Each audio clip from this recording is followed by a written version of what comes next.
Овдовях, а още преди болката да намери име, свекърва ми вече стоеше на прага. Усмивката й беше изрядна, от онези, които се носят като маска. Очите й обаче бяха студени, делови. «Мило дете», каза тя и прекрачи прага, без да изчака покана. «Трябва да поговорим за къщата». Знаех. Знаех още преди да седна. Знаех още от думите на съпруга ми, които години наред отекваха в мен като предупреждение. Ако нещо ми се случи, майка ми ще поиска всичко. Седнах на дивана, сякаш това беше част от ритуала. «Тази къща е прекалено голяма за теб сама», продължи тя, оглеждайки стените, мебелите, въздуха. Все едно вече й принадлежаха. «А и беше на сина ми. Аз съм майка му. Имам право. Ще я освободиш до месец. Аз ще се нанеса». Думите й паднаха тежко, но не ме смачкаха. Напротив. «Да я освободя?» попитах тихо.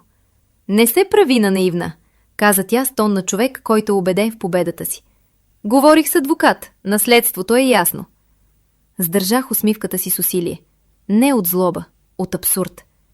Опитах се да й кажа истината, но тя махна с ръка. «Няма какво да обсъждаме. Утре започвам да нося вещи. Имаш 30 дни».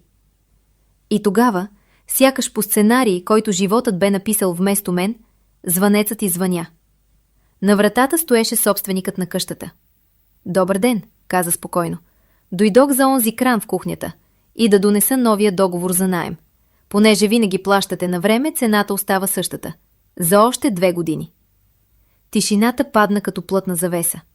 Свекърва ми се обърна към мен. Лицето й пребледня. «Договор за наем», прошепна тя. «Да», отвърнах спокойно. «Живеехме тук под наем». «Невъзможно.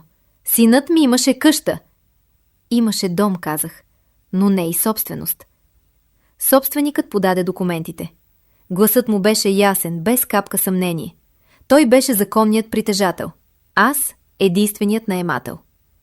По лицето й преминаха гняв, объркване, после нещо като срам. Той винаги казваше «нашата къща». «Нашият дом», поправих я. Никога не е казвал, че е негова. Вие просто не сте питали. «Нямаше нужда да питам очевидното». «Очевидното винаги трябва да се пита», каза собственикът. Особено когато човек иска да изгони друг. «А вещите на сина ми?» настоя тя.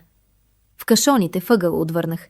«Можете да ги вземете, но животът ми остава тук». Тя взе чантата си, излезе без дума. 3 дни по-късно ми се обади. Адвокатът ти беше потвърдил истината. Нямаше никакви права. Извини се. Повече не повдигна темата. А аз? Всеки път, когато плащам наема, се усмихвам. Защото понякога най-голямата защита не е собствеността, а истината, изречена на време. И защото този дом никога не беше неин, но винаги беше мой.